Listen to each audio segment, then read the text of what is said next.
5 days में complete कर रहा है और चंद्रमा अपना साइकिल कंप्लीट करता है कितने दिन में? 354 डेज में। क्यों, ये अब आप मुझे बताओगे क्यों?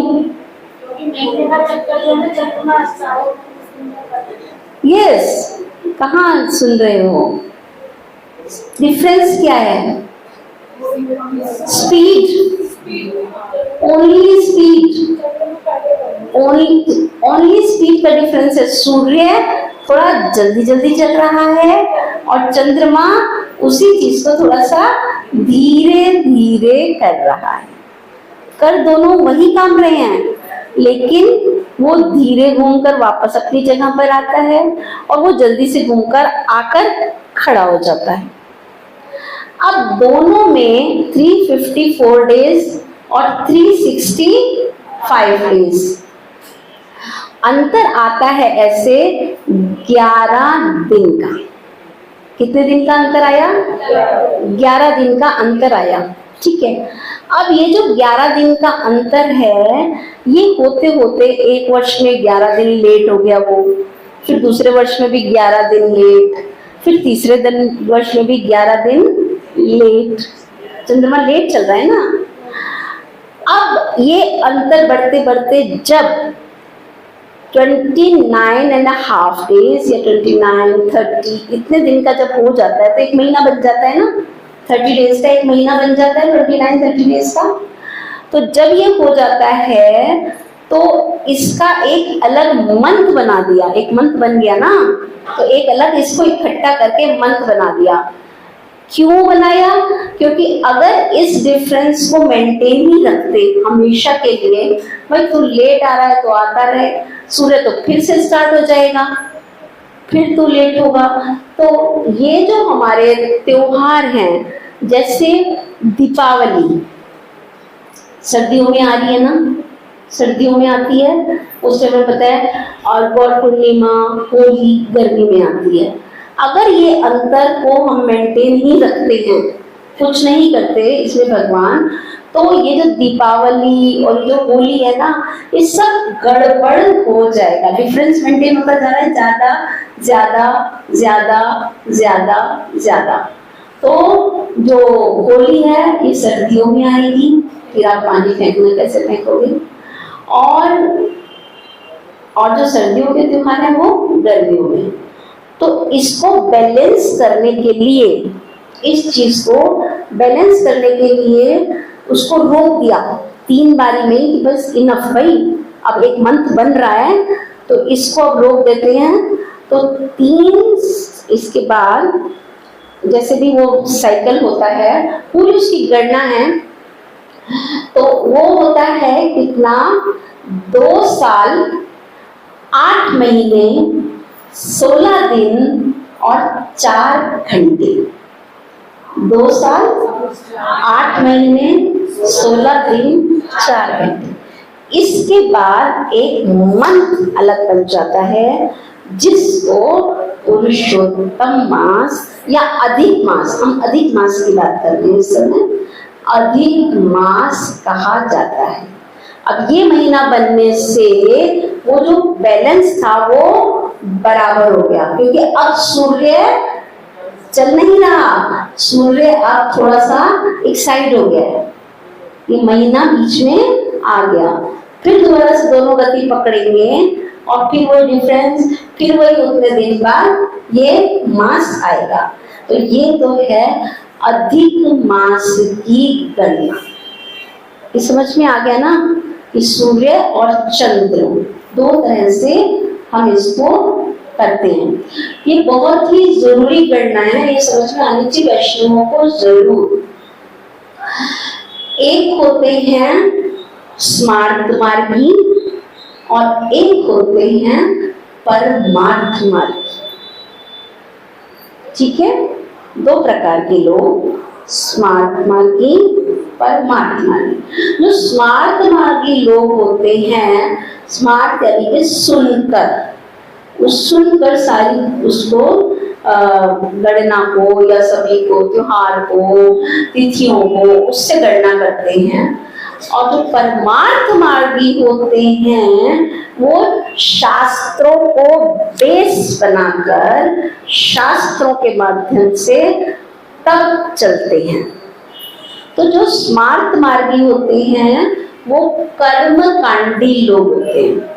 जैसे आप एक पंडित जो कर्मकांडी ब्राह्मण है ना, कर्मकांड में विश्वास रखते हैं, ये सब स्मार्त मार्गी ब्राह्मण कहलाए जाते हैं। ये सिर्फ किसे शास्त्र को प्रमाण नहीं मानते, ये सिर्फ सुनकर इनके पिता ने दादा ने ये सब सुना करके इसको बन गया। तो ये कर्म कांड में विश्वास रखते हैं, कर्म कांड में। और परमार्थ मार्गी भक्ति मार्ग में विश्वास करते हैं। अब इसको मल मासनी कहते हैं। तो जो स्मार्त मार्गी हैं, वो जो कर्मकांडी लोग हैं, वो लोग इसे मल मास कहते हैं कि ये बेकार का महीना है। इसीलिए इस महीने में ना कोई मुहूर्त होता है शुभ, ना विवाह, ना कोई इनॉग्रेशन, कुछ भी अच्छा कार्य उसमें आप कुछ भी लेके जाइए, कागज लेकर किसी पंडित के पास जाइए, हमारे मुहूर्त निकाल दीजिए, कोई अच्छा काम कर। और ये कहाँ से आ गए, इस महीने में कुछ नहीं होगा, ये बेकार, मल यानी कि स्टूल, ये बेकार महीना है। लेकिन परमार्थ मार्गी को अपनी भक्ति उच्च करने का एकमात्र महीना यही है। वो 3 साल तक इसका वेट करता है, कर रहा है भक्ति, लेकिन और अपनी चेतना को ऊंचे स्तर पर ले जाने के लिए इस महीने का वेट करता है। और जितने ज्यादा से ज्यादा आध्यात्मिक कार्य होते हैं उन्हें करता है।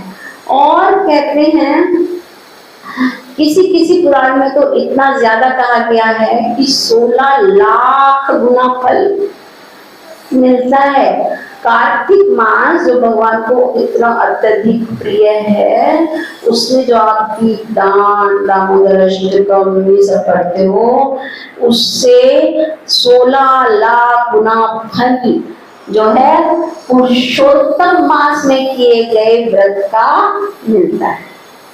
इसीलिए जो परमार्थ मार्गी हैं वो इसे पुरुषोत्तम मास कहते हैं, मल मास नहीं कहते। ये एकादशी में भी होता है। क्यों? क्योंकि जो परमार्थ मार्गी हैं वो सूर्य से गणना करते हैं, जो स्मार्त मार्गी हैं वो चंद्र से गणना करते हैं। तो इसीलिए हम कहते हैं हम वो एकादशी, जैसे 2 एकादशी हुई तो हम दशमी से जो टच एकादशी है उसको नहीं रखते, जो द्वादशी से टच है, अगले दिन सूर्य उदय हो रहा है, उससे जो टच एकादशी है उसको रखते हैं। ये भी एक कारण हमें पता होना चाहिए। सूर्य उदय से पहले जब तिथि आती है उससे टच हो जाती है तब हम एकादशी रखते हैं। पीछे वाली दशमी वाली एकादशी हम चंद्र वाली नहीं रखते। ये भी एक कारण हमें जरूर पता होना चाहिए। अब पता लगता है, कहते हैं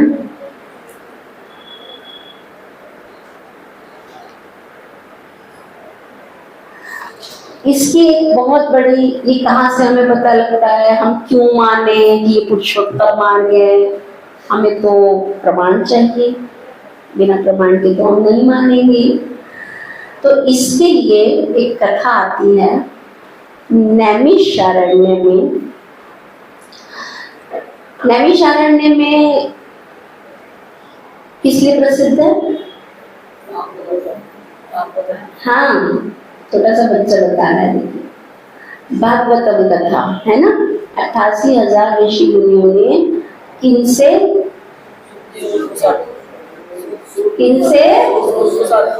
उन सूक्त का नाम क्या था?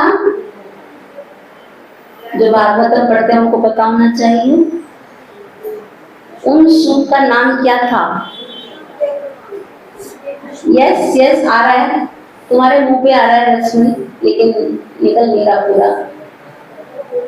बहुत इंपॉर्टेंट है, भागवतम को जरूर पता होना चाहिए भागवतम पढ़ने वाले। उन सूत का नाम था उग्रश्रवा, उग्रश्रवा सूत उनका नाम था। उनके पिता थे रोमहर्षण, जिनका बलराम जी ने तिनका उठा के मार दिया था और उनका गला काट दिया था। तो ये जो उग्रश्रवा सूत हैं, ये बहुत सारे तीर्थों की यात्राएं करके, हस्तिनापुर, अयोध्या ऐसे तीर्थों की यात्राएं करते करते शुककाल में गए थे। शुककाल में सुखदेव महाराज उस टाइम क्या कर रहे थे, परीक्षित महाराज को भागवतम सुना रहे थे। तो ये भी बैठ के वहां पर सुनी उन्होंने भी भागवतम। तो नैमिषारण्य में जो मुनि लोग थे, उन्होंने जब ये नैमिषारण्य पास कर रहे थे तो उन्होंने कहा नहीं आप रुक जाइए, आप हमें बताइए कि हम क्या करें, सबसे अधिक करने योग्य हमारे जीवन के लिए क्या कार्य है। तब सूत गोस्वामी कहते हैं कि सुखदेव गोस्वामी ने परीक्षित महाराज को जब सुना रहे थे और मैं सुन रहा था, तो सुखदेव गोस्वामी उनको कथा में बता रहे थे कि एक बार एकदा नारद जी नर नारायण पर्वत यानी के बद्रिक आश्रम में नारायण जी के पास जाते हैं और उनसे जीवों के लिए ये प्रश्न करते हैं। तो कितने लिसनर और कितने वक्ता हुए? एक तो हो गए ऋषि मुनि जो सूत गोस्वामी से प्रश्न कर रहे हैं, एक हो गए सुखदेव गोस्वामी जो परीक्षित महाराज को सुना रहे हैं, लिसनर और वक्ता, और एक हो गए नारद जी जो नारायण जो ऋषि हैं, नारायण जो है भगवान है नारायण, उनसे सुन रहे हैं। तो नारद जी का प्रश्न था कि हे भगवान, जीवों के करने के लिए क्या कार्य है, क्या करेंगे कलयुग के जीव, आप बताइए। तो पहले तो वो हरि नाम की महिमा को बताते हैं नारायण जी। दूसरा वो बताते हैं कि हे नारद, इस संबंध में मैं तुम्हें एक कथा सुनाता हूँ। अब एक और लिसनर और एक और वक्ता आएंगे। वो कहते हैं इस बारे में मैं तुम्हें सीधी कथा बताता हूँ जो कि कृष्ण कह रहे हैं युधिष्ठिर महाराज। डायरेक्ट सीधा सीधा कृष्ण बात कर रहे हैं युधिष्ठिर महाराज से। कब बात कर रहे हैं युधिष्ठिर महाराज से?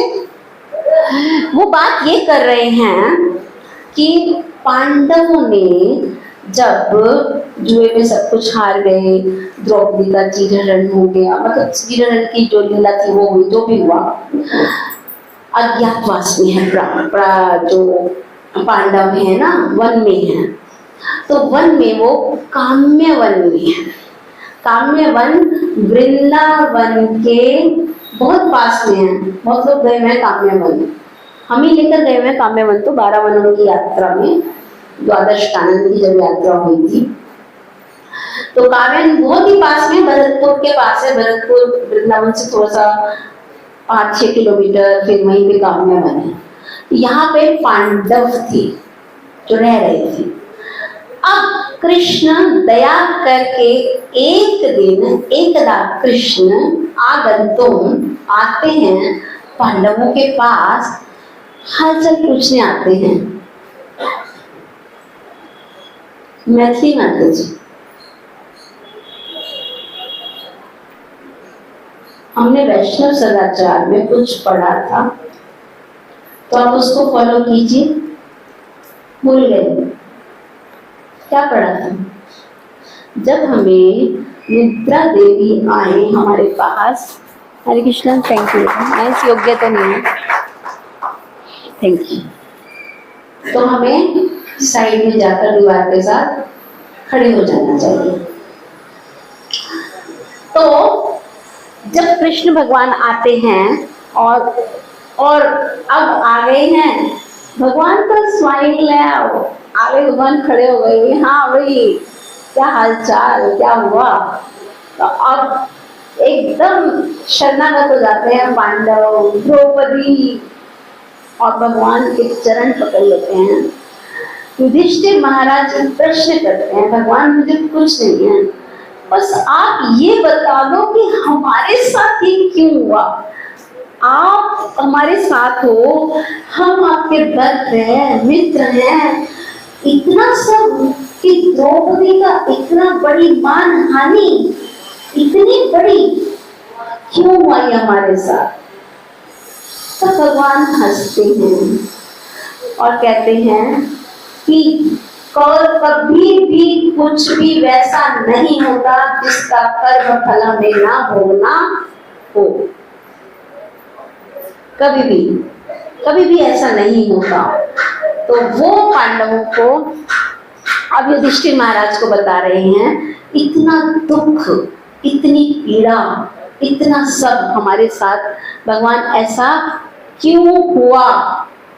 एक प्रश्न युधिष्ठिर महाराज ने भी किया। कई बार दुख आता तो हम पूछते ना, भगवान हमारे साथ ऐसा क्यों हुआ।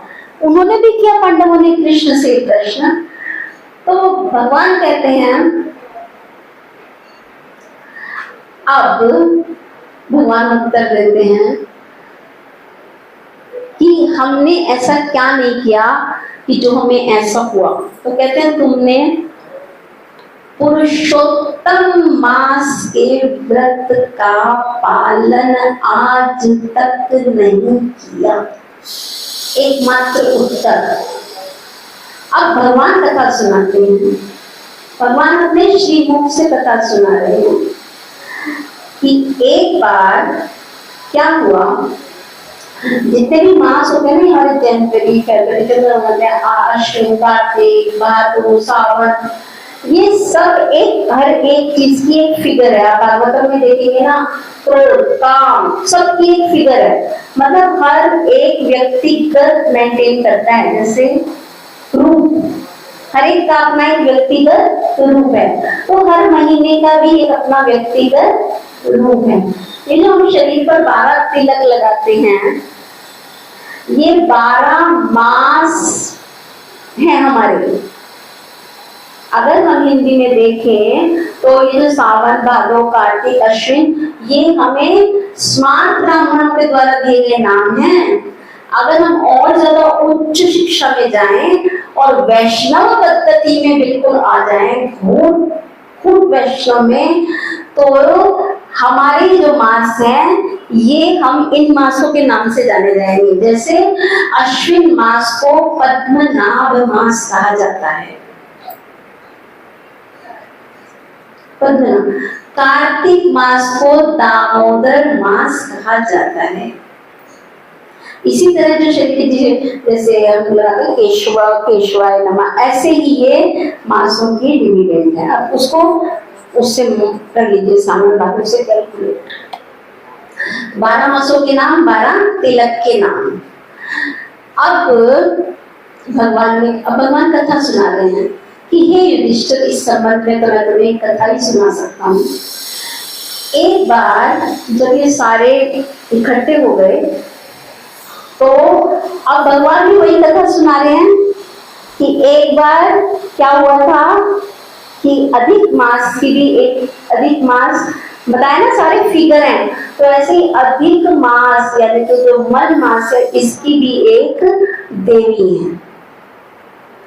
अधिक मास या मल मास की भी एक देवी है। अब क्या हुआ, जब ये मल मास बना, अधिक मास, इसको किसी ने भी नहीं अपनाया, ना किसी देवता ने, ना सूर्य, किसी भी देवता ने। हर एक ने सिर्फ धिक्कारा धिक्कारा धिक्कारा। कोई अच्छा काम इसमें नहीं कर रहा, कुछ नहीं कर रहा, सब धिक्कार। जैसे स्टूल को पास करके कोई मुड़ के नहीं देखता, ऐसे इस मल मास को। तो ये जो स्त्री थी, जो अधिक मास की जो स्त्री थी, जो मल मास की स्त्री, बहुत दुखी हो गई, विलाप करने लगी कि भगवान आपने बनाया ना मुझे, क्यों बनाया जब मेरे को कोई अपना ही नहीं रहा, कोई मेरी तरफ देखना भी नहीं चाहता, कुछ नहीं है, कोई कुछ नहीं करना चाहता इस महीने में। तो ये रोती रोती पहुंची नारायण जी के पास, विष्णु जी के पास। विष्णु जी के पास पहुंचती है और विष्णु जी के पास पहुंचकर उनके चरण पकड़कर बहुत जोर से विलाप कर रही हैं कि मुझे मर जाने दीजिए, मुझे मार दीजिए, मेरा कोई अस्तित्व नहीं है, कोई मेरे को नहीं देख रहा, कोई नहीं अपना रहा, तो ये करते करते मैं मर जाऊं, इससे अच्छा मेरे को कुछ कर दीजिए। और ये करते करते वो बेहोश हो जाती है, बेहोश हो जाती हैं। तो ये पद्म पुराण की कथा है। आपको बता दूं ना पुराण, क्योंकि आपको प्रमाण चाहिए। तो जब ये विष्णु जी जब देखते हैं नारायण कि ये रो रही है और वो बेहोश हो जाती हैं, तो गरुड़ जी को बुलाते हैं। गरुड़ जी अपने पंखों से उसको हवा करते हैं, हवा करने से उनको थोड़ा होश आता है। अब स्वयं विष्णु जी, स्वयं चतुर्भुज विष्णु नारायण उसका हाथ पकड़ते हैं, स्त्री का मलमास रूपी स्त्री का हाथ पकड़ते हैं और हाथ पकड़ के कहते हैं मेरे पास तो इसका कोई आंसर नहीं, जिनके पास आंसर है मैं तुम्हें उनके पास ले जा सकता हूँ। और वो उसका हाथ पकड़ के ले जाते हैं गोलोक धाम, कृष्ण के धाम। तो यहाँ से एक बात और प्रूव होती है, बहुत लोग बोलते हैं कि विष्णु जी से कृष्ण आए हैं, विष्णु जी बड़े हैं, तो अगर ऐसा होता तो विष्णु उसको क्यों लेकर जाते हैं कृष्ण लोक में, गोलोक धाम में। तो गोलोक धाम में लेकर जाते हैं और वहां पर ये स्त्री, गोलोक धाम में इतना प्रकाश इतना तेज है कि ये इसकी चकाचौंध से इस स्त्री की, मलमास रूपी जो स्त्री है मलमास, इसकी आंखें बंद हो जाती हैं और ये विष्णु जी के पीछे छुप जाती है। अब विष्णु जी के पीछे छुपी हुई है और भगवान विष्णु आए हैं। कृष्ण वेलकम करते हैं कि कैसे आना हुआ, सब पूछते हैं। तो जो मलमास रूपी स्त्री है ये रो रही है, सुबक रही है, क्योंकि वहीं से रो रही थी ना, ये तो वैकुंठ लोक से, तो रो रही है। तो कृष्ण कहते हैं गोलोक में रोना, आज तक गोलोक में कोई नहीं रोता, गोलोक में तो सब प्रसन्न रहते हैं, हंसते हैं, आनंद में रहते हैं सब। ये कहाँ से आवाज आई? तब इस स्त्री को भगवान जो विष्णु जी हैं वो विष्णु जी कहते हैं ये स्त्री मेरे पास आई थी, मेरे पास इसका कोई उपाय नहीं है, आप इसकी समस्या को दूर कीजिए। तो वो कृष्ण कहते हैं ओ, तो कृष्ण इस मलमास रूपी स्त्री को एकदम तुरंत अपना लेते हैं कि नहीं, आज से मैं तुम्हारा स्वामी हूँ। भगवान अपना लेते हैं उन्हें, कहते हैं मैं तुम्हारा स्वामी हूँ और अपना नाम देते हैं। जैसे कि एक स्त्री जब किसी से विवाह करती है, मान लीजिए किसी ने वकील से विवाह किया, तो उसने चाहे 12th पास भी ना की हो वाइफ ने, लेकिन लोग उसे बोलते हैं वकीलनी आंटी, वकीलनी बोलते हैं ना, वो मिल जाता है ना उसको, अपने आप मिल जाता है, उसको पदवी मिल जाती है, अपने आप मिल जाती है। तो इसी तरह जब भगवान उन्हें अपना लेते हैं, मलमास रूपी स्त्री को कहते हैं कोई नहीं, आज से मैं तुम्हारा स्वामी हूँ। और भगवान उन्हें अपना नाम, और सबसे श्रेष्ठ नाम, पुरुषों में उत्तम, पुरुषोत्तम, कहते हैं आज से तुम्हें कोई मल नहीं रहेगा, आज से सब तुम्हें पुरुषोत्तम मास के नाम से जानेंगे। और जितने भी भगवान में गुण हैं, जितनी भी शक्तियां हैं, जो भी भगवान कर सकते हैं, वो सब शक्तियां इस महीने में ट्रांसफर कर देते हैं इस स्त्री को। कि जो जैसे मैं किसी को कोई वचन दे दूं तो वो पूर्ण होगा ना, इसी तरह तुम किसी को कुछ भी वचन दे दोगी तो वो पूर्ण होगा 101%। इसलिए भक्त लोग, वैष्णव लोग तो इस मास के लिए आप यकीन नहीं मानते कि 15-15 दिन पहले से तैयारी शुरू कर देते हैं कि पुरुषोत्तम मास में हमें ये करना है, ऐसे तैयारियां शुरू कर देते हैं। क्योंकि भक्ति की तीव्रता एकदम, जैसे मान लीजिए किसी को एकदम 120 वोल्ट का करंट लगता है, ऐसे करंट लगता है भक्ति का इस मास के व्रत के नियम का पालन करने से। तो ये कथा सुनाते हैं और इस तरह से युधिष्ठिर को बोल रहे हैं पांडवों को कि ये कथा सुनाते हैं। और एक और बताते हैं, जब द्रौपदी रोती है, मेरा मेरा मेरे मेरा ऐसा हाल क्यों हुआ हे कृष्ण, तो कहते हैं द्रौपदी तो पूर्व जन्म में एक ब्राह्मण ऋषि मेधावी उसकी पुत्री थी।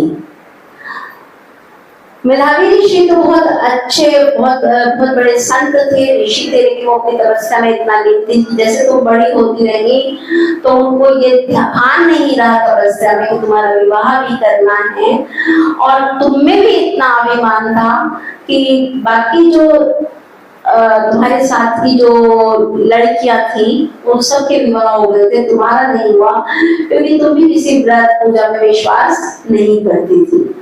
और ऐसे ही उनके माता पिता द्रौपदी के बारे में बताते हैं, तुम्हारे माता पिता का ऐसे देहांत हो गया, पिताजी भी जो मेधावी ऋषि थे वो भी चले गए, और उसके बाद उनके एक मित्र जो ऋषि के मित्र ऋषि होंगे ना, संतों ये सब साधु संत जैसे फ्रेंड्स आपस में करते हैं, तो उनके फ्रेंड थे दुर्वासा मुनि। दुर्वासा मुनि एक दिन आते हैं कि मैं पता करता हूँ मेधावी तो रहा नहीं, उसने तो वो तो धाम चला गया, तो उसकी एक कन्या थी, जरा उसका हालचाल तो पूछ के आऊं कि क्या हालचाल है। तो दुर्वासा मुनि इस कन्या के पास आते हैं और फिर ये रोती हैं बहुत, दुनिया देखिए आप तो भूत वर्तमान भविष्य सब कुछ देख सकते हो, और आप मेरे बारे में बताओ, मेरे साथ की सभी लड़कियों के विवाह हो चुके हैं, मेरा विवाह भी नहीं हो रहा, तो क्या कारण है ऋषिवर, क्या कारण है। तो बड़े प्रेम से दुर्वासा ऋषि से बताते हैं, ये किसकी कथा चल रही है, द्रौपदी के पूर्व जन्म की। तो कहते हैं कि ऋषिवर बताइए ना क्या कारण है। तो कहते हैं द्रौपदी देखो अभी कुछ ही दिन में 10-15 दिन बाद ही पुरुषोत्तम मास आने वाला है, और तुम उस व्रत का पालन करो जिससे तुम्हारे सारे कष्ट दूर हो जाएंगे, और तुम्हें कार्तिक मतलब जितने भी व्रत आज तक जितने भी व्रत है, पूजा है, दान है, सब कुछ है, उससे भी कई गुना 16 गुना 16 लाख गुना फल मिलेगा। अब द्रौपदी हंसने लगती और बहुत जोर से हंसती है, कहती हैं आप मेरा मजाक उड़ा रहे हो, इतनी बड़ी बड़ी तपस्याओं का फल सिर्फ 30 दिन में, 29 दिन में, ये कैसे हो सकता है, विश्वास नहीं, आज से पहले तो कभी सुना नहीं। तो दुर्वासा मुनि को, तो दुर्वासा मुनि किस लिए फेमस है, और श्राप देने के लिए फेमस है ना।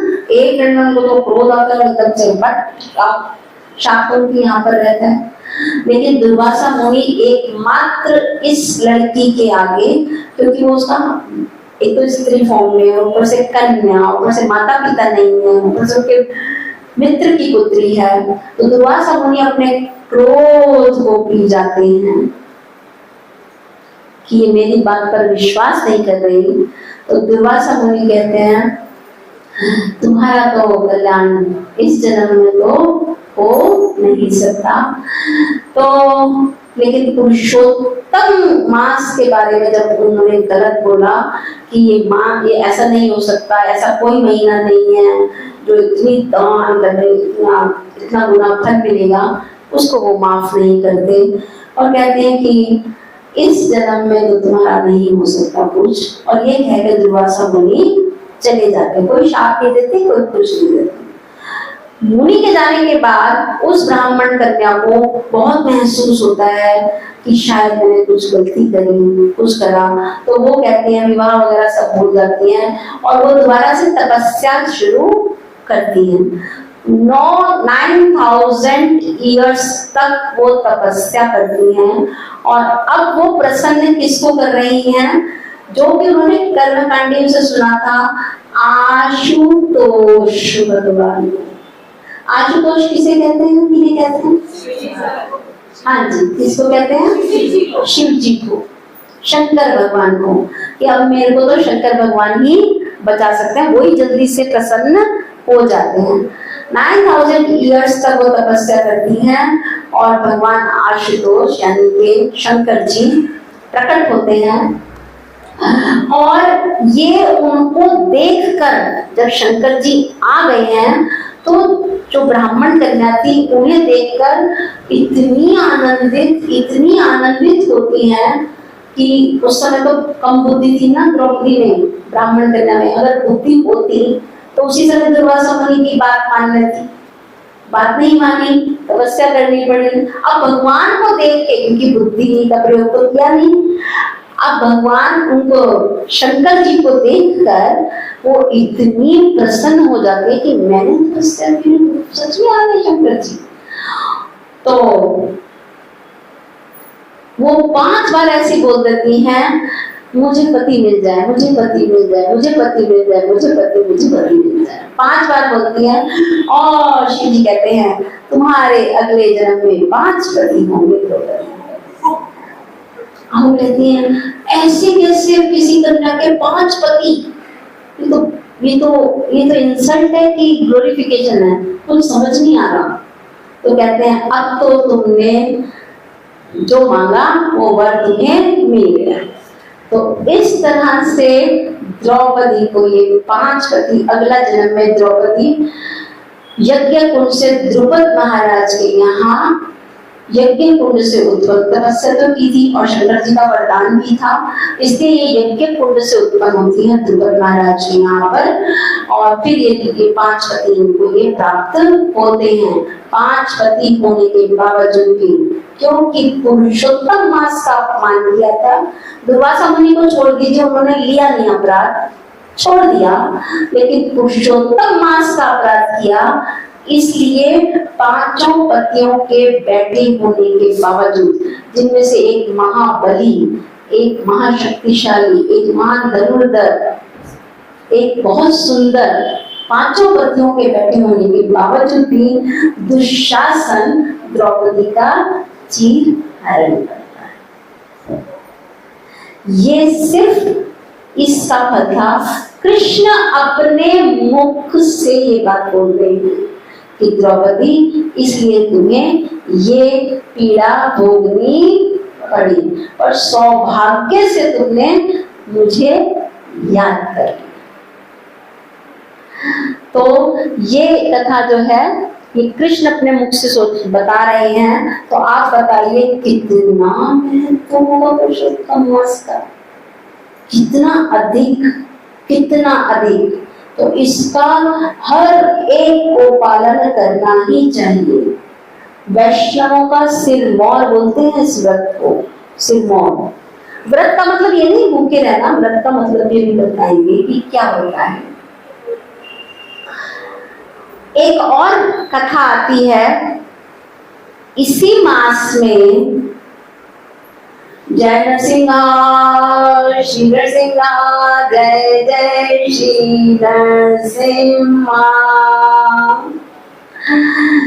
जब हिरण्यकश्यप ने ब्रह्मा जी से वरदान मांगा कि मैं अंदर नहीं मरूं, बाहर नहीं मरूं, दिन में नहीं मरूं, रात में नहीं मरूं, और किसी अस्त्र से न मरूं, शस्त्र से न मरूं, है ना, इतने सारे वरदान मांगे।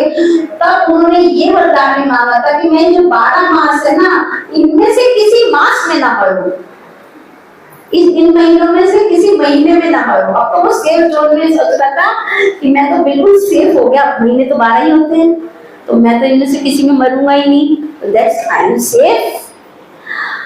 भगवान ने इसलिए अधिक मास बना दिया, 13वां महीना भी बनाऊंगा, फिक्र मत कर।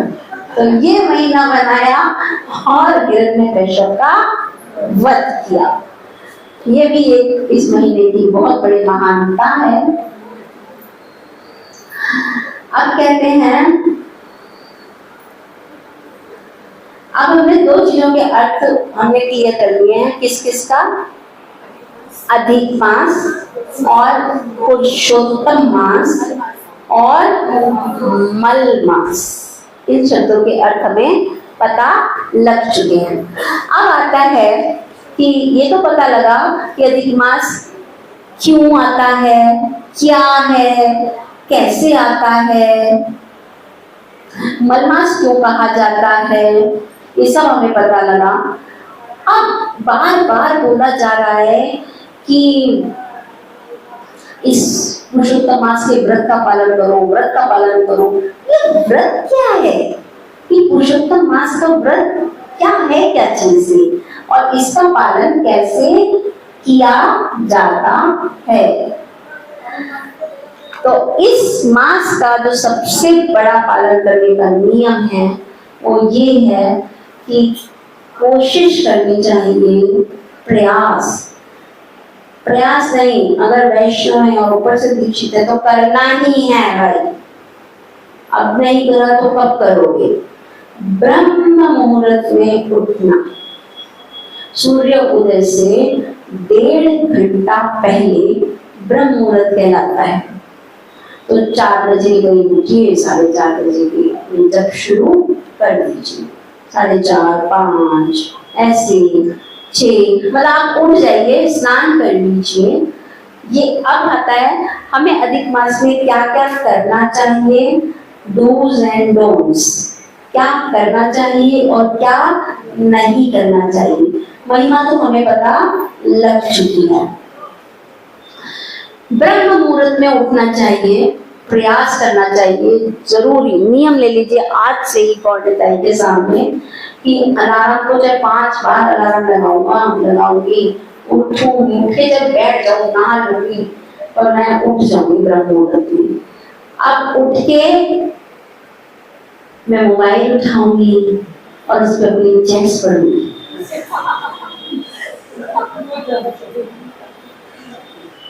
फिर उस उठने का कोई फायदा नहीं। उठने के बाद मैं अपना चेकिंग बैग उठाऊंगी, स्नान करूंगी और माला करूंगी, भगवान का नाम जप। इस मास में ब्रह्म मुहूर्त में उठना चाहिए और क्या क्या करना चाहिए,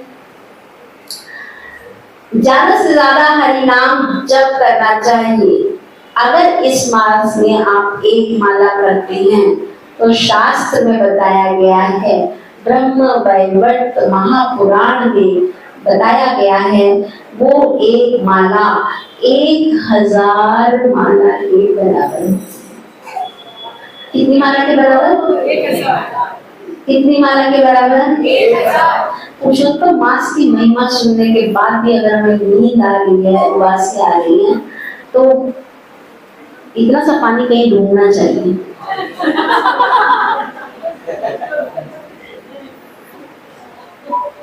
इसमें मास में दान अवश्य करना चाहिए। दान का मतलब ये इस्कॉन वाले तो दान ही मांगते रहते हैं, वो कोई दान नहीं। अब पुरुषोत्तम मास आ गया भाई, अधिक मास है, दान करो। अब थोड़ी देर में कार्तिक आ जाएगा, दामोदर, अरे चतुर्मास। ये समझ, जन्माष्टमी, राधा अष्टमी, क्या हो रहा है इनको, ये नहीं समझ में आता कि ये सब श्रील प्रभुपाद ने हम पर बहुत बड़ी दया की है।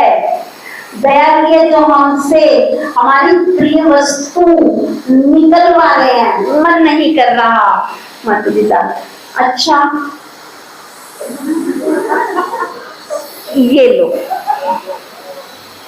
प्रिय वस्तु को निकलवा रहे हैं, आसक्ति छुड़वा रहे हैं, और देखिए ये वर्क कर रहा है, काम कर रहा है, हो नहीं सकता कि ये काम ना कर रहा हो। तो दान करना चाहिए। दान बहुत प्रकार के हैं, ये नहीं है कि धन से ही कोई दान कर सकता है। अरे तन से दान कीजिए, अपने मार्जन कीजिए, मंदिर मार्जन कीजिए। हम तो ये भी नहीं कहते कि आप अपने सेंटर की सफाई करो, हम तो ये कह रहे हैं अपने अपने घर के मंदिर ही साफ कर लो।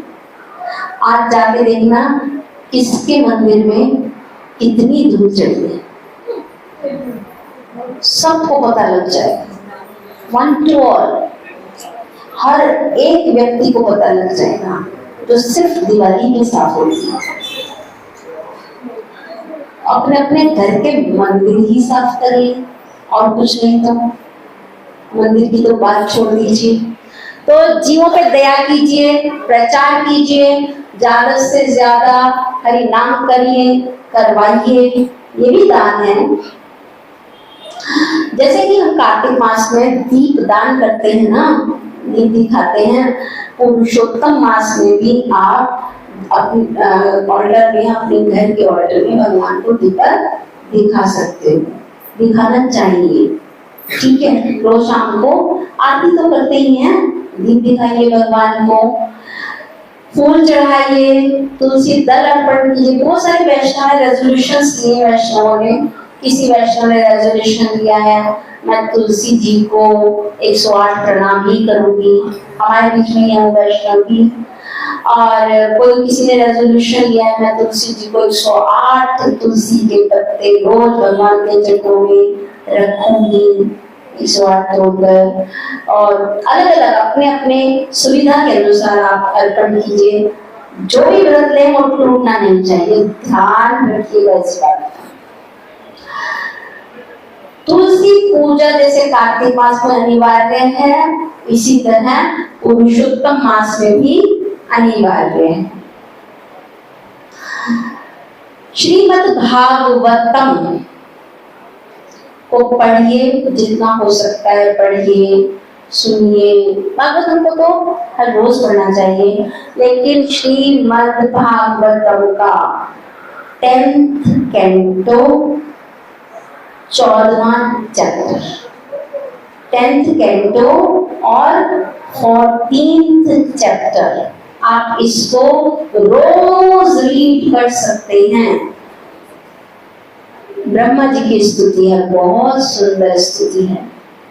श्रीमद् भगवद गीता का 15वां अध्याय, जिसका नाम ही है पुरुषोत्तम योग, इसको रोज पढ़ सकते हैं। श्रीमद् भगवद गीता का 15वां चैप्टर।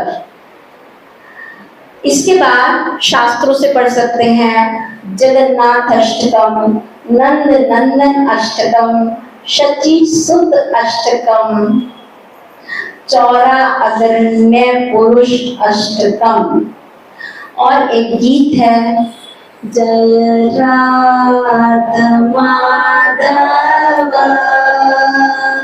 कुंज बिहारी, जय गोपी जन वल्लभ गिरवरधारी, यशोदा नंदन व्रज जनरंजन, यशोदा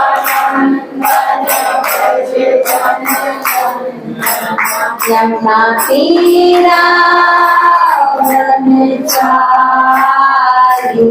यमुना तीरा ब्रह्मचारी, जय राधा बोलिए।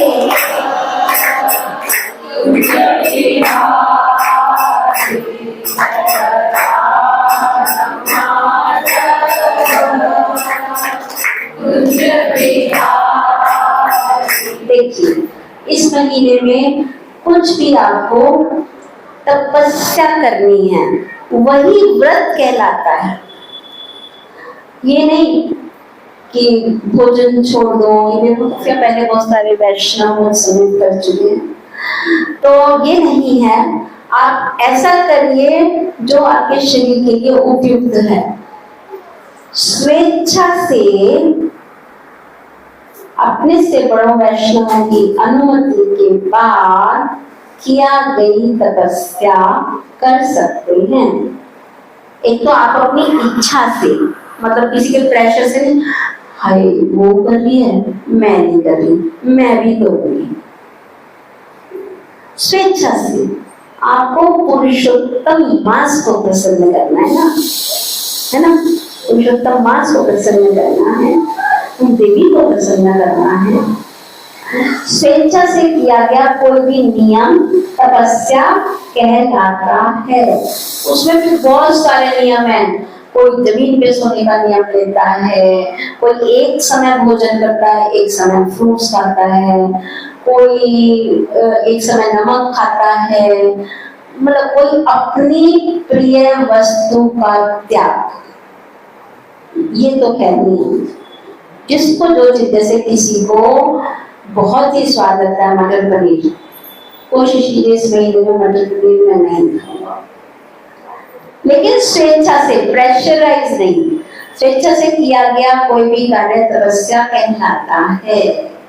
और अपने से बड़े वैष्णवों से इसके बारे में जरूर डिस्कस कीजिए, वो आपको बताएंगे कि आप ये कर सकते हो या नहीं कर सकते।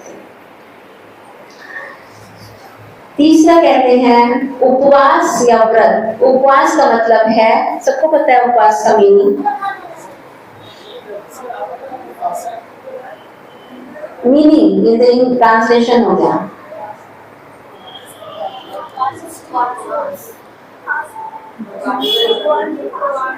Yes Vallabhi, nice answer.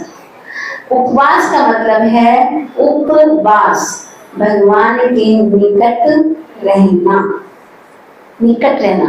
भगवान से निकटता तब होगी अगर आप भूखे रह रहे हो और लेकिन सोए जा रहे हो, सोए जा रहे हो, सोए जा रहे हो, तो भगवान के निकट कहाँ पहुंचे। इससे बड़ी आप 4 बार खा रहे हो लेकिन आप 16 की जगह 32 वाला कर रहे हो, 32 की जगह 64 कर रहे हो, वो ज्यादा बड़ा उपवास हो गया। तो ध्यान दीजिए आपको क्या करना है। सारे नियम बतलाए जा रहे हैं। मैं यहाँ पर 30 नियम आपको काउंटेबिलिटी से बताऊंगी। जिन्होंने व्रत रखा है, व्रत रखने की महत्तम, जैसे अभी हमने सुना ना, द्रौपदी की कथा सुनी, पांडवों की कथा सुनी, हिरण्यकश्यप के बारे में सुना, ऐसे भी हमें इसका ग्लोरिफिकेशन पुरुषोत्तम मास का महात्म्य भी सुनना चाहिए। और बहुत से नियम हैं, लेकिन एक ये है जो कार्य बिल्कुल हमें नहीं करने चाहिए। इसको तो गांठ मार लीजिए अपने अपने पल्लू में, चुन्नी में, जिसको भी कपड़ा पहना है, कि हमें इस महीने में तो बिल्कुल भी वैष्णव निंदा नहीं करनी। जैसे ही वैष्णव निंदा जबान पर आए, जबान को दांत के बीच में लिया, कट, अगली बार बोलेंगी नहीं। पता लग जाएगा, बार बार जलेगी, खाया नहीं जाएगा, पता लगेगा क्या करा था, ओ वैष्णव निंदा करी थी। वैष्णव निंदा बिल्कुल बिल्कुल 0 कर दीजिए। नहीं नहीं नहीं।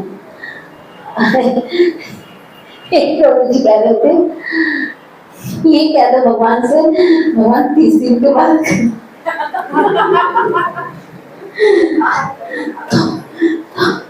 तो शायद जीव को शांति मिल जाए। कोई बात नहीं, 30 दिन के लिए तो रुकना है, 30 दिन की बात कर लो। ऐसे कर सकते हैं? नहीं नहीं, हमें कभी वैष्णव निंदा नहीं करनी चाहिए, लेकिन प्रयास करना चाहिए आपको बिल्कुल ही ना हो। शास्त्रों के प्रति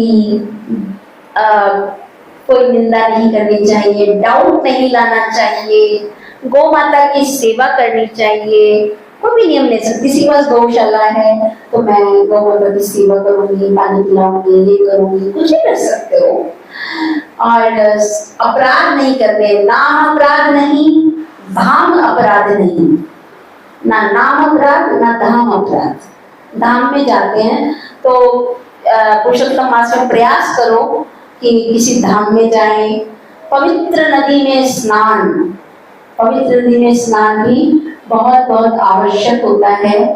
और 5 तिथियों में पवित्र नदी में स्नान बहुत पवित्र करता है सबको, जैसे नवमी, दशमी, द्वादशी, चतुर्दशी, पूर्णिमा और अमावस्या, एकादशी। इन तिथियों में कोई भी आप तिथि चूज कर लीजिए और उसमें आप किसी भी पवित्र नदी में एक बार पुरुषोत्तम मास में स्नान कीजिए। मान लीजिए पुरुषोत्तम मास है और हम नहीं जा पा रहे हैं नदी में, कहीं भी स्नान नहीं कर पा रहे हैं, तो अपने घर में जो बकेट है, बाल्टी है, उसमें स्नान जब करते हैं तो बीच वाले फिंगर, मिडिल फिंगर को लीजिए और उसमें नाखून टच ना हो पानी में, मिडिल फिंगर, ये कर्मकांड नहीं है भाई, कर्मकांड मत सोचना इसको, इस शास्त्र युक्त बात बताई जा रही है। मिडिल फिंगर को लीजिए और एक फिंगर को ऐसे ही पानी में डुबोइए, नाखून नहीं डूबने, ऐसे डुबोना है ना, ऐसे पानी में ऐसे डुबोना है, ऐसे डुबोइए और एक मंत्र का उच्चारण कीजिए, गंगे च यमुने च गोदा, बोलिए गंगे च यमुने च गोदावरी सरस्वती नर्मदे सिंधु कावेरी जल अस्मिन् सन्निधि करो। तो अगर आप ऐसे स्नान करते हैं तो शास्त्र में ये वर्णन है कि आप रोज हरिद्वार की गंगा नदी में स्नान कर रहे हैं और सारी नदियों में, पवित्र सारी नदियों में स्नान कर रहे हैं, जितनी भी नदियों में सब में आप स्नान कर रहे हैं। तो ऐसे करके आप स्नान कर सकते हैं। इससे ज्यादा और क्या शास्त्र हमें आसान उपाय देंगे? कितनी दया कर रहे हैं। सीमा नहीं है करुणा की, सीमा नहीं है कि ऐसे नहीं तो ऐसे कर लो, ऐसे नहीं तो ऐसे कर लो। भाई शारीरिक जो आपकी आवश्यकताएं हैं उनको आप थोड़ा सा मिनिमाइज करिए और आध्यात्मिक आवश्यकताओं को मैक्सिमाइज बढ़ाइए। शारीरिक आवश्यकताएं, नई टी शर्ट लेने का बहुत मन कर रहा है, रोक दीजिए, बात नहीं करना। इसकी बजाय तो मैं इतना पैसा कहीं जोड़ लेता हूँ, कभी जब दान की होगी ना तो दान दे दूंगा, है ना, ऐसे कर दूंगा, थोड़ा वैसे कर दूंगी। थोड़ा मिनिमाइज करिए। 4 लिपस्टिक ऑलवेज है, 5वीं नहीं खरीदूंगी। तो मिनिमाइज करना है। गुरुजनों और वैष्णवों को जो भी आप व्रत पालन कर रहे हो उन्हें बताइए। मैंने अभी बताया ना, यहाँ पर वो वैष्णव बैठे जिन्होंने मुझे बताया है कि वो 108 बार तुलसी को प्रणाम करेंगे, तो बिल्कुल फॉलो कर रहे हैं वो लोग नियम को। साधु संग अधिक से अधिक कीजिए, जितना हो सकता है उतना साधु संग कीजिए। इस महीने में ग्रंथ वितरण कीजिए, ये तो आप अपने गुरु को बहुत अधिक प्रसन्न कर लेंगे अगर आप ऐसा करते हैं। तो आप बुक डिस्ट्रीब्यूशन इस महीने में नियम लीजिए कि कम से कम एक किताब, चाहे मुझे कुछ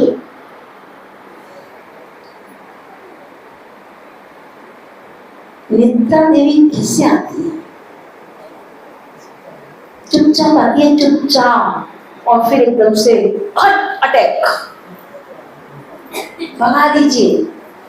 दबे पैर से पीछे से आ रही है, भगा दीजिए उसे। इतना सुंदर वर्णन, इतना सुंदर पुरुषोत्तम योग का वर्णन, उसके बाद भी अभी कोई सीरियल पिक्चर चल रहा हो तो भाग जाती है ना। ये हमारे कैसा वो है ग्रंथ वितरण। तो नियम लीजिए, रेजोल्यूशन लीजिए कि कम से कम एक पुस्तक में, एक पुस्तक कैसे भी करके पूरे 24 घंटे में एक किताब तो दूंगी किसी को, चाहे वो 10 रुपए वाली किताब ही दो। तो ये नियम भी लेना बहुत बहुत आवश्यक है। इसको तो हम कंपल्सरी भी कर देंगे, ठीक है ना, हरि नाम, इसको तो कंपल्सरी करेंगे। एक पुस्तक रोज, एक पुस्तक रोज, उसी का पुरुषोत्तम योग। वैष्णवों को प्रसाद खिला सकते हैं, मंदिर की परिक्रमा कर सकते हैं, ठंडे जल से स्नान करना है। गर्म से तो अभी कोई करेगा भी नहीं, गर्म से करोगे क्या? अभी गर्म का नहीं है, ठंडे जल से स्नान करिए। बहुत सारा जल अवेलेबल है दिल्ली में, जल की कोई कमी नहीं। बाहर के प्रदेशों को चाहिए तो हम दे सकते हैं, जल की कमी नहीं है हमारे पास। ठंडे जल से और कम स्नान करना है। तो ये सब कुछ हमें डूज एंड डोंट्स सब बता दिए हैं पुरुषोत्तम मास के।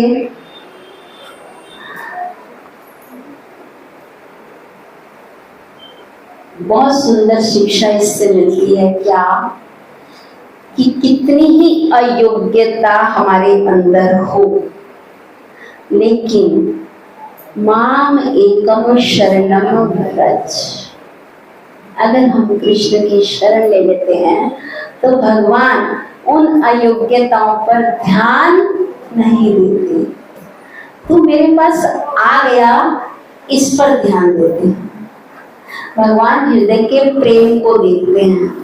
तो आप प्रेम, भगवान से निकटता बढ़ाइए, प्रेम बढ़ाइए, भगवान से प्रेम कीजिए, गॉड निताई से प्रेम कीजिए, महाप्रभु से प्रेम कीजिए, हृदय खोल दीजिए, सब कुछ छोड़ दीजिए। रूप गोस्वामी कहते हैं कि रत्नाकर शिकारी था। रत्नाकर जिसको वाल्मीकि जी भी कहते हो ना, तो शिकारी थे ये रत्नाकर और मृगरारी, शिकार करते थे ना, पशु हत्या। इतना आचरण खराब था, भगवान ने आचरण देखा नहीं, भक्त बना दिया और उनका ग्लोरीफाई हो रहे आज तक। आज तक ध्रुव, प्रहलाद, आयु देखी, ये छोटे बच्चे को क्या चाहिए, छोड़ो, अभी बड़ा हो जाना, भक्ति करना, शुद्ध भक्ति करना, शुद्ध चेतना विकसित करना, तब मेरे पास आना। ना ना ना, देखी आयु देखी नहीं देखी, तुरंत अपना लिया, कितना बड़ा साम्राज्य, सब कुछ दिया, ध्रुव लोक दिया, प्रहलाद जी को राज्य दिया। गजेंद्र, गजेंद्र देखा कि कौन सी योनि में है, इसको ज्ञान है नहीं है, पशु है, अपना लिया। सुदामा, ये तो कुछ भी डोनेशन नहीं दे सकता, ये तो बिल्कुल ही सेंटर में नित्य सेवा नहीं दे सकता, प्लीज प्लीज सॉरी, आप मत आना संडे फीस्ट में, नित्य सेवा तो देते ही नहीं हम। कहा भगवान ने नहीं, धन नहीं देखा, भगवान कुछ नहीं देखते, धन, आयु, आचरण, पिंगला, एक वैश्या, लेकिन भगवान की शरण में जाकर कितनी शुद्ध भक्त हो गई। कुब्जा, देखा कि वो सुंदर है या नहीं है, मैं तो सिर्फ ओनली राधा रानी से प्रेम करूंगा, वही सबसे सुंदर है, नहीं, कुब्जा को भी प्रेम दिया। तो भगवान ये सब नहीं देखते, रूप गोस्वामी बोलते हैं, इसलिए प्रार्थना करनी चाहिए, हे दीनानाथ, हे दीनों के नाथ, मैं आपकी शरण में आया हूँ, कृपया मुझ पर अपनी कृपा दृष्टि कीजिए और मुझे इतना बल दीजिए कि मैं इस पुरुषोत्तम मास में पुरुषोत्तम व्रत का पालन कर सकूं। इतना बल मांगिए और सब लोग इस मास को भक्ति से ओतप्रोत कर दीजिए, और कुछ नहीं, सिर्फ और सिर्फ और सिर्फ भक्ति। मैंने इस मास का एक नाम और बताया था, श्री कृष्ण वल्लभ मास, जो आपने कभी नहीं सुना होगा। ये क्यों है? ये इसलिए है कि पार्वती जी ने एक बार पुरुषोत्तम मास का व्रत किया, और व्रत करते हुए बीच में व्रत करा हुआ है, व्रत रखा हुआ है, हो गए 5-10 दिन हो गए हैं व्रत करते करते, और व्रत करते करते बीच में शिव जी से पूछती है कि भगवान मेरा व्रत तो अच्छा चल रहा है, अब मेरा ना कुछ दान देने का मन कर रहा है, मैं दान देना चाहती हूँ। तो पूछती है शिव जी से कि अब शिव जी कहते हैं कि हे पार्वती क्या दान दोगी, क्या करोगी? इस तुम सबसे बड़ा दान है भक्ति का दान, किसी को दे सकते हो तो वो दो। शिव जी बताते हैं सारे दानों में, सारे व्रतों में सबसे उच्च यही व्रत है। कहते हैं कि हे पार्वती, पुरुषोत्तम महीने में इस व्रत को पालन करना ही सबसे बड़ा बोर हो गए सब, सबसे बड़ा दान है। तो ये श्लोक बोलते हैं यत् दानम गिरिसुते उत्तम परिकीर्तिमं श्री कृष्ण वल्लभे मासी तत् सर्वगोदागतम्। पर्वत के समान भी दान दे दोगी तो वो भी कम होगा, तुम इस व्रत का पालन करो। तो सभी नियम आपको बता दिए गए हैं। भोज कराइए। कहते हैं कि जो 33 डेज का इसका एक राउंड होता है, तो या तो आप 33 ब्राह्मणों को भोजन कराइए एक बारी में, या रोज एक ब्राह्मण को भोजन कराइए, या फिर किसी भी तरह से वैष्णवों का भोजन ऑर्गेनाइज कीजिए, कुछ भी कीजिए, ऐसा आप कर सकते हैं। किसी का कोई प्रश्न या कुछ भी हो तो हम देखिए बताइए। हरे कृष्णा। श्री श्री पुरुषोत्तम मास की जय।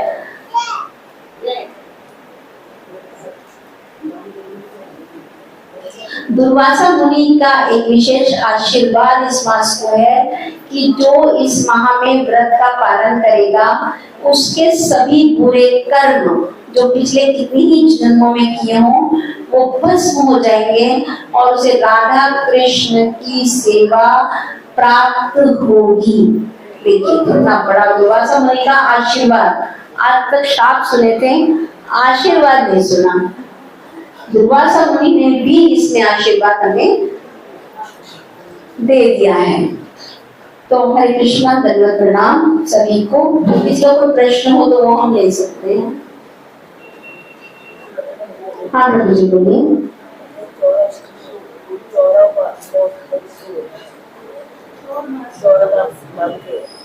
भगवान, हाँ, इसमें चौरा ग्रंथ में अष्टकम क्यों बोला जाता है? क्योंकि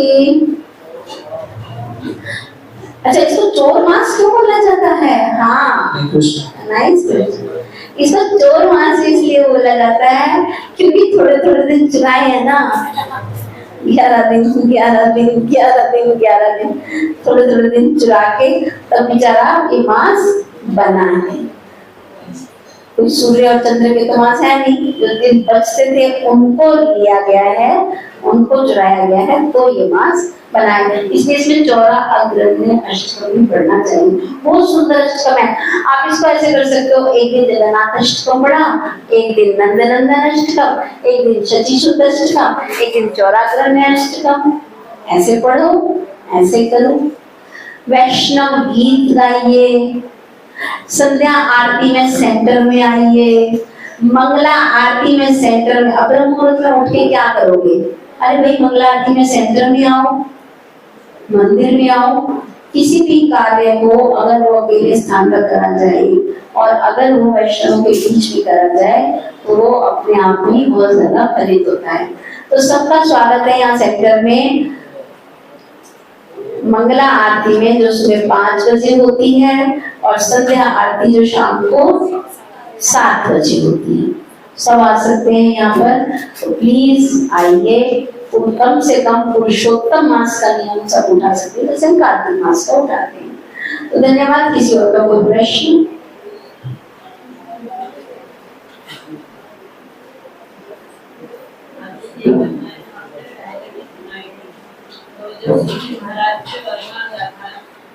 महाराज तो उनसे कहा बहुत सुंदर मिलना चाहिए। उन्होंने कहा और मांगो जो मुझे बहुत भारी जिसे कोई जीत नहीं सकता, ऐसा कुछ मिलना चाहिए जो तथा। उन्होंने कहा ऐसा कुछ चाहिए कि जो धर्म पर आएंगे जो अब तथा तो कहते हुए चले गए। उन्होंने 5 प्रश्नों में 5 बार मांगा। उन्होंने कहा ये एक प्रश्न को प्रत्येक 5 की कहानी में जाकर के तभी। हाँ, बहुत सुंदर, इसीलिए उसको 5 पति।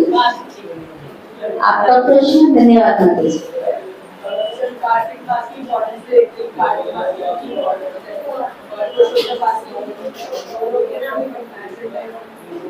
कार्तिक मास से 16 गुना अधिक फल पुरुषोत्तम मास। पुरुषोत्तम मास, कार्तिक मास तो है ही प्रिय भगवान को, लेकिन उससे भी अधिक पुरुषोत्तम, इसीलिए तो इसको उत्तम कहा गया है। अपना लगा भगवान ने एकदम अपनी सारी शक्तियां इसमें डाल दी, सब कुछ दे दिया, सब कुछ।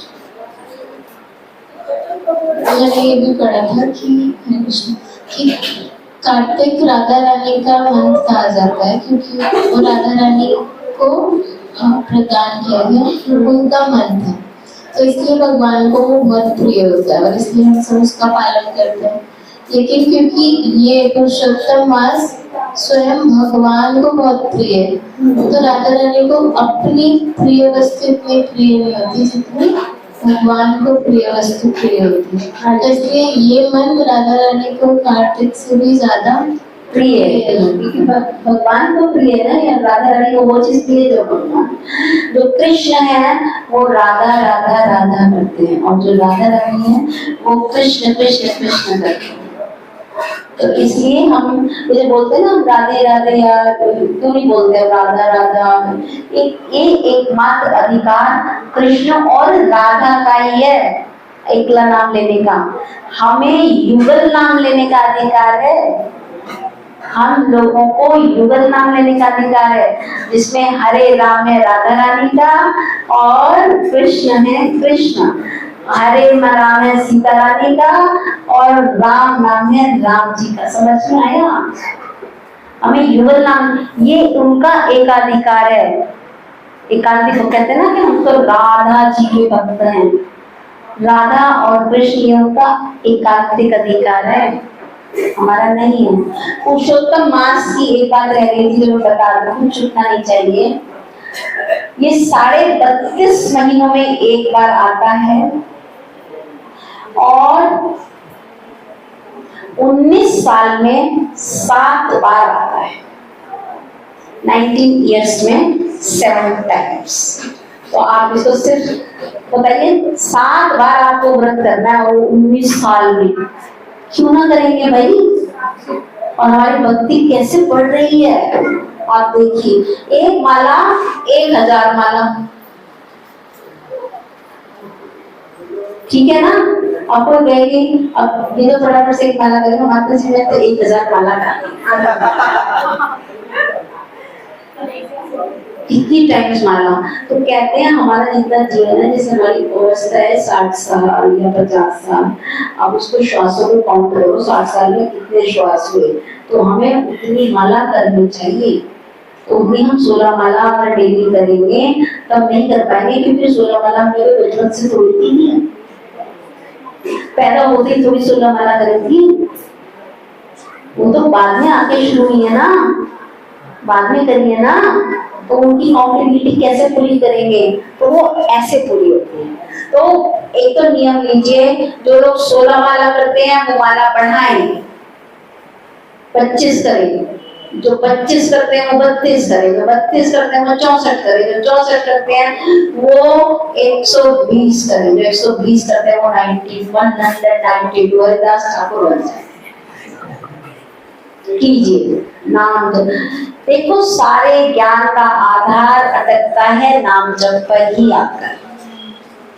नाम जप नाम जप नाम जप, अकेले बैठ के नहीं होगा, संग में कीजिए, संग में कीजिए। साधु संग सर्व शास्त्र कहे, लव मात्र साधु संग सर्व सिद्धि हो। तो आज ही बताइए, इतनी महिमा सुनने के बाद भी प्रसाद पे निगाह तो है। इतनी महिमा सुनने के बाद भी कौन है जो ब्रह्म मुहूर्त में उठेगा?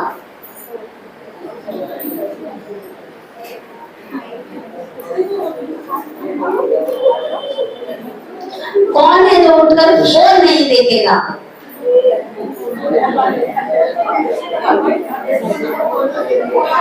फोन मतलब व्हाट्सएप मैसेजेस वगैरह, आपके इंस्टा जो भी चलता है, स्क्रॉल करना।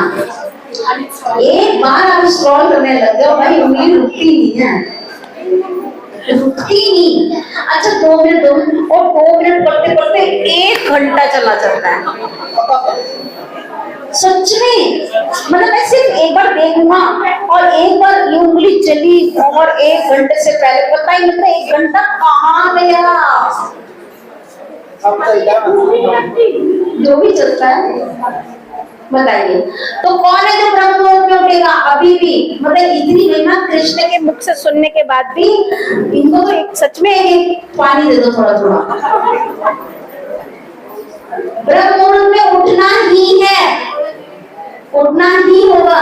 अरे 30 दिन की तपस्या नहीं कर सकते क्या? कार्तिक से भी ज्यादा फल बताया है, किसी भी व्रत से ज्यादा फल। ब्रह्म मुहूर्त में उठिए, मंगला आरती में आइए।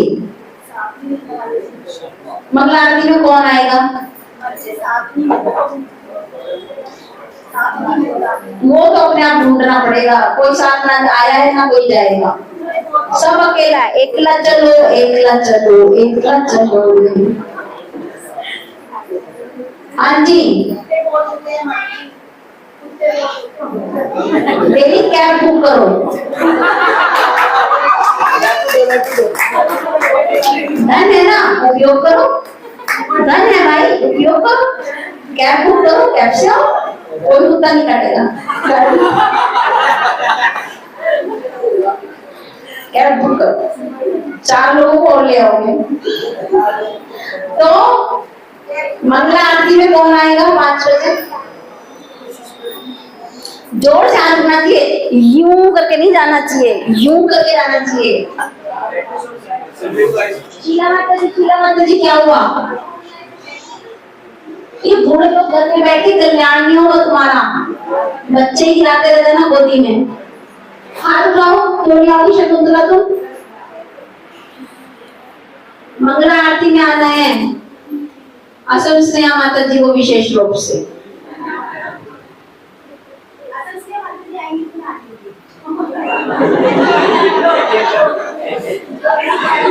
संध्या आरती मेरे को तो पता नहीं लग रहा यहाँ से, लेकिन वो जो सब देख रहे हैं उन्हें पता है। ठीक है, तो ये आप आइए, अष्टकम पढ़िए, सब कुछ है। और भी कुछ अगर हम सब भक्तों के लिए अगर कुछ हम करते हैं, कोई ऑर्गेनाइज करते हैं, कोई चार्ट बनाते हैं, तो हम आपको बताएंगे, है ना। जैसे कुछ भी अगर आप चार्ट बनाते हैं, कुछ सुनवाते हैं अष्टकम वगैरह का, तो वो आपको सब हरे कृष्ण प्रचार संघ में सब मिल जाएगा। तो हरे कृष्णा, सभी को दंडवत प्रणाम। कुछ भी गलत, कुछ भी किसी के प्रति कोई अपराध हुआ हो, किसी के प्रति कोई अपराध हुआ हो तो प्लीज माफ कर देना, मुझे कोई अपराध नहीं देना। पुरुषोत्तम मास आने वाला है।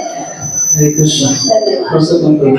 हरे कृष्ण नाम जी माता जी की, गुरु महाराज की, प्रभुपाद की।